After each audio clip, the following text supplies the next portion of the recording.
अस्सलाम वालेकुम स्टूडेंट्स, आज हम डिस्कस करेंगे आरएनए एंड कंजुगेट मॉलिक्यूल्स। इस पूरे टॉपिक में हम पढ़ेंगे आरएनए के बारे में, आरएनए की टाइप्स डिस्कस करेंगे और कंजुगेट मॉलिक्यूल्स के बारे में डिस्कस करेंगे। फर्स्ट ऑफ ऑल है आरएनए। आरएनए क्या है? RNA are the polymers of ribonucleotides. Polymers of ribonucleotides, जैसे कि हमने न्यूक्लिक एसिड्स के बारे में पढ़ा था। न्यूक्लिक एसिड क्या थे?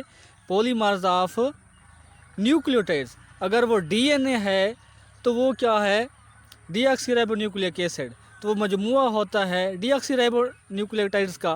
लेकिन ये आरएनए है, इसे हम कहते हैं राइबोन्यूक्लिक एसिड। तो ये किन यूनिट्स का मजमुआ होता है? राइबोन्यूक्लियोटाइड्स का। ये क्या है? Polymers of ribonucleotides. मतलब ये कई छोटे छोटे यूनिट का मजमुआ होते हैं जिनको राइबोन्यूक्लियोटाइड्स कहते हैं। और ये क्या हैं? सिंगल स्ट्रैंडेड होते हैं, इसमें सिर्फ एक ही स्ट्रैंड पाई जाती है। और इनमें नाइट्रोजनस बेसिस कौन सी हैं? नाइट्रोजनस बेसिस हैं यूरासेल। ठीक है, डीएनए के अंदर थायामीन होती है, यहाँ पे आरएनए में क्या है? यूरासेल होती है। ये पेयर बनाती है किसके साथ? एडेनिन के साथ। और साइटोसिन होती है, ये पेयर बनाती है गुआनिन के साथ। ठीक है, और आरएनए जो है फॉर्म फ्रॉम डीएनए। डीएनए से ही क्या बनता है? आरएनए बनता है। और इस प्रोसेस को क्या कहा जाता है? ट्रांसक्रिप्शन।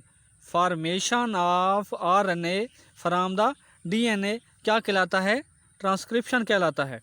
ठीक है, अब ये देखिए यहाँ पे क्या है? ये डीएनए है और ये क्या है? आरएनए है। डीएनए से आरएनए का जो बनना है वो क्या कहलाता है? ट्रांसक्रिप्शन कहलाता है। डीएनए जो है ये डबल स्ट्रैंड वाला है और आरएनए जिसको हमने कहा था ये क्या है? इसमें सिंगल स्ट्रैंड है। ठीक है, सिंगल स्ट्रैंड पाई जाती है, इस तरह डबल नहीं पाई जाती। और बाज़ औक़ात यही जो सिंगल स्ट्रैंड है यही आपस में कोयल हो जाती है और ये डबल स्ट्रैंड में कन्वर्ट हो जाती है। इस तरह ये क्या है? सिंगल स्ट्रैंड ही आपस में कोयल होकर क्या बन जाती है? आपस में डबल हेलिक्स की स्ट्रक्चर बना सकती है। ठीक है, अगर इसकी टाइप्स देखें, टाइप्स कौन कौन सी हैं? इसकी 3 टाइप्स हैं आरएनए की। कौन कौन सी हैं? मैसेंजर आरएनए जिसे एमआरएनए कहा जाता है, टीआरएनए या ट्रांसफ़र आरएनए, और क्या है? आरआरएनए, इसे हम राइबोसोमल आरएनए कहते हैं।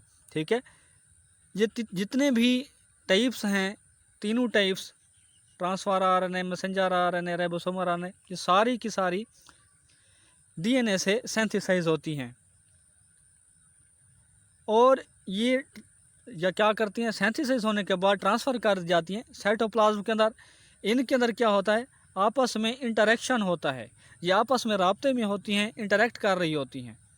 ठीक है, इसके बाद मैसेंजर आरएनए की डिटेल देखते हैं कि मैसेंजर आरएनए क्या है। मैसेंजर आरएनए जो है किसे कहते हैं?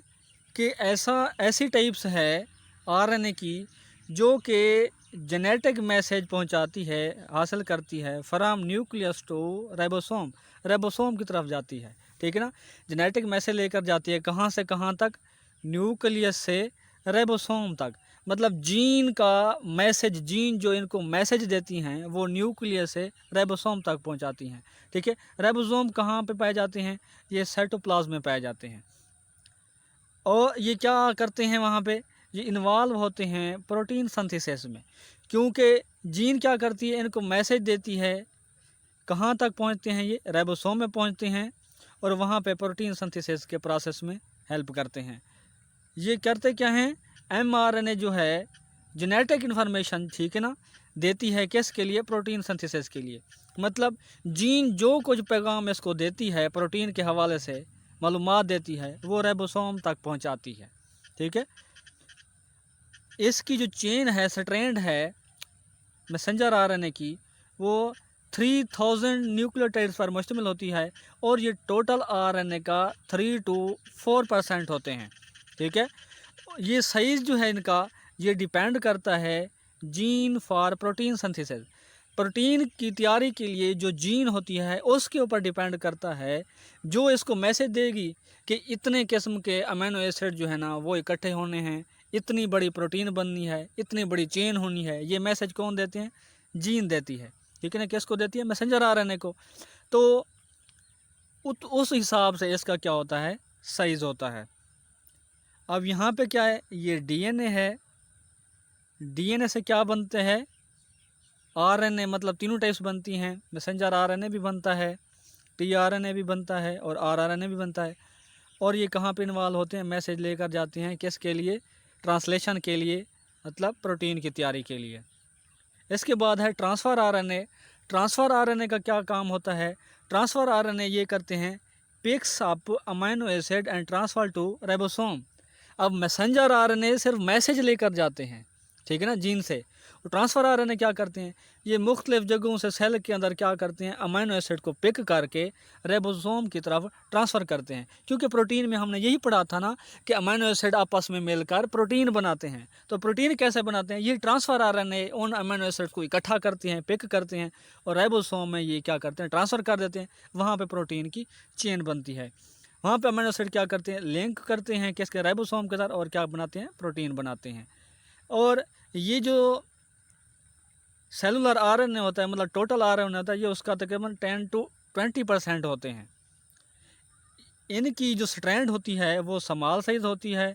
कितने न्यूक्लियोटाइड्स पर मुश्तमिल होती है, 75 to 90 न्यूक्लियोटाइड्स, ठीक है। इस पर क्या होती है, चेन मौजूद होती है, इसकी स्ट्रैंड होती है जो बिल्कुल स्मॉल होती है। Specific tRNA for each amino acid, her amino acid के लिए अलग-अलग या स्पेसिफिक ख़ास क्या होता है, ट्रांसफ़र आरएनए होता है। यही हमने कहा था कि ये अमीनो एसिड पिक करते हैं, तो हर अमीनो एसिड के लिए अलग-अलग क्या होता है, ट्रांसफ़र आरएनए होता है जो उसे पिक करने जाता है, ठीक है। सेल के अंदर कितने हैं, 20 टाइप्स ऑफ अमीनो एसिड पाए जाते हैं। तो इसके अंदर भी ट्रांसफ़र आरएनए भी 20 टाइप्स के हैं। अब यहाँ पे डायग्राम में देखें, ये जो है इसे हम कहते हैं, ये क्या है, ट्रांसफ़र आरएनए, ठीक है। इसके बाद ये ऊपर वाली जो गोल स्ट्रक्चर है इसे हम कहते हैं, ये क्या है, अमीनो एसिड है, ठीक है। अब यही हमने पढ़ा था कि ये जो ट्रांसफ़र आरएनए है ये अमीनो एसिड पिक करते हैं और कहाँ पे, ये राइबोसोम है, यहाँ पे क्या करते हैं, ट्रांसफ़र कर देते हैं। अब एक ट्रांसफ़र आरएनए आया, इसने राइबोसोम में आकर क्या कर दिया, अमीनो एसिड को यहाँ पे अटैच कर दिया, ट्रांसफ़र कर दिया। फिर एक और आया, उसने अटैच कर दिया। इस तरह ये अमीनो एसिड की चेन बनती गई, ठीक है ना। हर अमीनो एसिड के लिए अलग-अलग क्या होता है, ट्रांसफ़र आरएनए होता है। वो मुख्तलिफ जगहों से सेल के अंदर अमीनो एसिड को इकट्ठा करके, पैक करके राइबोसोम में क्या करता है, इस तरह अरेंज करता है और इस तरह ये चेन बनती है। ये देखिए चेन बनी, ये अमीनो एसिड इकट्ठे हो रहे हैं और ये क्या कहलाती है, प्रोटीन चेन कहलाती है। इसके बाद है राइबोसोमल आरएनए। राइबोसोमल आरएनए कौन सा है, ऐसा हिस्सा है जो कि राइबोसोमल प्रोटीन के साथ कंबाइन होता है, ठीक है ना। ये आरएनए का मेजर पोर्शन है, सबसे ज़्यादा जो हिस्सा है वो राइबोसोमल आरएनए का पाया जाता है। ये तकरीबन 80% है टोटल आरएनए का। ये क्या है, राइबोसोमल प्रोटीन से एसोसिएटेड होता है। इसका मेन काम क्या होता है, act as a machine for protein synthesis, ठीक है ना। अब ये देखें, मैसेंजर आरएनए मैसेज लेकर जाता है, ठीक है ना, और जो ट्रांसफ़र आरएनए है वो अमीनो एसिड उठा कर लाता है। लेकिन जो राइबोसोमल आरएनए है ये मशीन के तौर पर काम करता है। वहाँ पे जहाँ पे अरेंज हो रहे होते हैं ये सारे चीज़ें, अमीनो एसिड अरेंज हो रहे होते हैं, वहाँ पे मशीन के तौर पर काम करता है और वहाँ पे क्या होती है, अमीनो एसिड जुड़ते हैं और क्या बनती है, प्रोटीन बनती है, ठीक है। अगर डिफरेंस देखें कि डीएनए और आरएनए में डिफरेंस क्या क्या है मेन, ठीक है। डीएनए जो है ये डबल स्ट्रैंड है, इसके अंदर 2 स्ट्रैंड पाई जाती हैं। आरएनए क्या है, सिंगल स्ट्रैंड है। जो डीएनए के अंदर शुगर पाई जाती है, वैसे हमने इसमें पढ़ा था पेंटोज शुगर, 5 कार्बन वाली शुगर, वो कौन सी है, उसे हम कहते हैं डीऑक्सीराइबोज। और आरएनए के अंदर कौन सी पाई जाती है, उसे हम कहते हैं ओनली राइबोज। इनके अंदर जो डीएनए के अंदर नाइट्रोजनस बेसेस हैं वो हैं थायामीन, एडिनिन, गुआनिन और साइटोसिन, TAGC। और आरएनए के अंदर कौन से nitrogenous bases, uracil, adenine, guanine और साइटोसिन, ठीक है। अब यहाँ पे यूरासिल, थायामीन की जगह आरएनए में क्या होती है, यूरासिल होती है। ये कहाँ पाया जाता है, डीएनए पाया जाता है न्यूक्लियस के अंदर, माइटोकॉन्ड्रिया के अंदर और क्लोरोप्लास्ट के अंदर पाया जाता है। और आरएनए कहाँ पाया जाता है? ये न्यूक्लियस के अंदर, न्यूक्लियोलस के अंदर पाया जाता है, ठीक है ना। यहाँ पे सॉरी न्यूक्लियस मैंने लिख दिया है, न्यूक्लियोलस जो न्यूक्लियस का एक पार्ट है, न्यूक्लियोलस के अंदर पाया जाता है और साइटोप्लाज्म में पाया जाता है। ये जो डीएनए है ये हेरिडिटरी मटेरियल है, विरासती मादा है, लेकिन जो आरएनए है ये हेरिडिटरी मटेरियल नहीं है। जो डीएनए की सिंथेसिस होती है उसे हम रेप्लिकेशन कहते हैं, ठीक है। डीएनए की फॉर्मेशन या सिंथेसिस ऑफ डीएनए क्या कहलाता है? रेप्लिकेशन। और जो आरएनए की सिंथेसिस होती है इसे हम कहते हैं ट्रांसक्रिप्शन, ठीक है। ये क्या है? ट्रांसक्रिप्शन कहलाती है। इसके बाद है कॉन्जुगेट मॉलिक्यूल्स। कॉन्जुगेट मॉलिक्यूल कौन क्या होते हैं?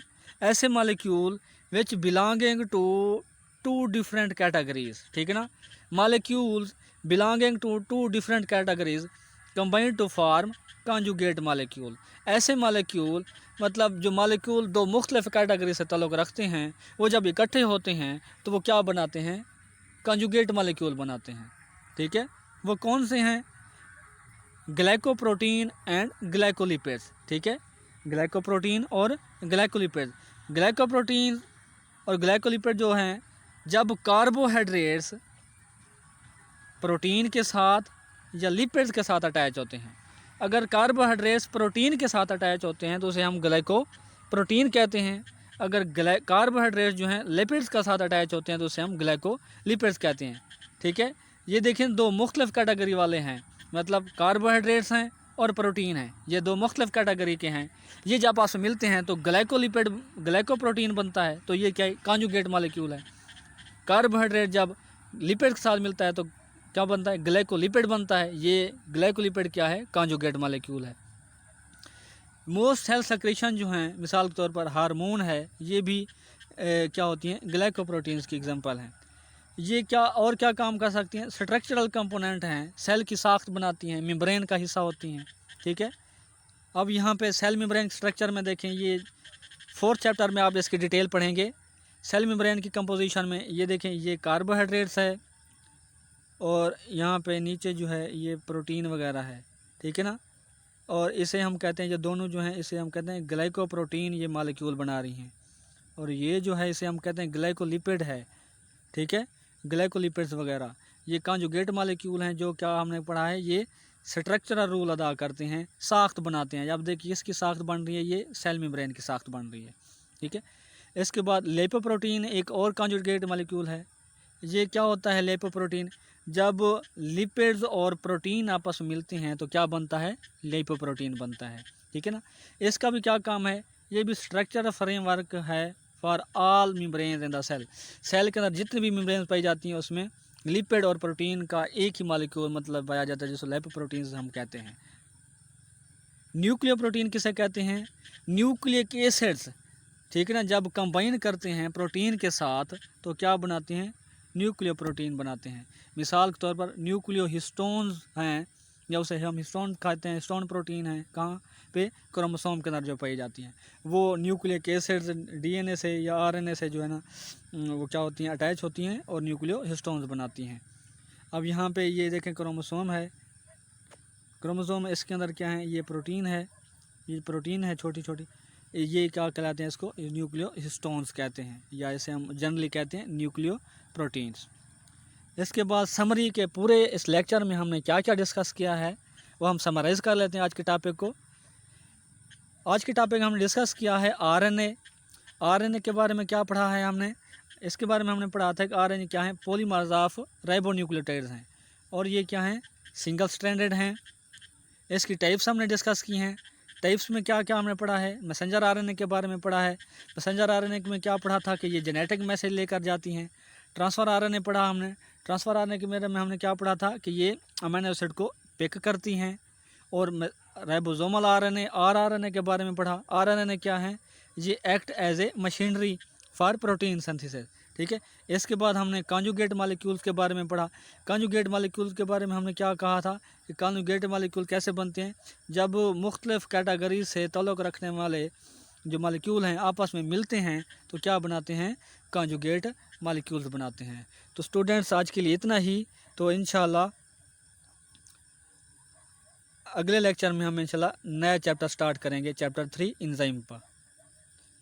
Thank you.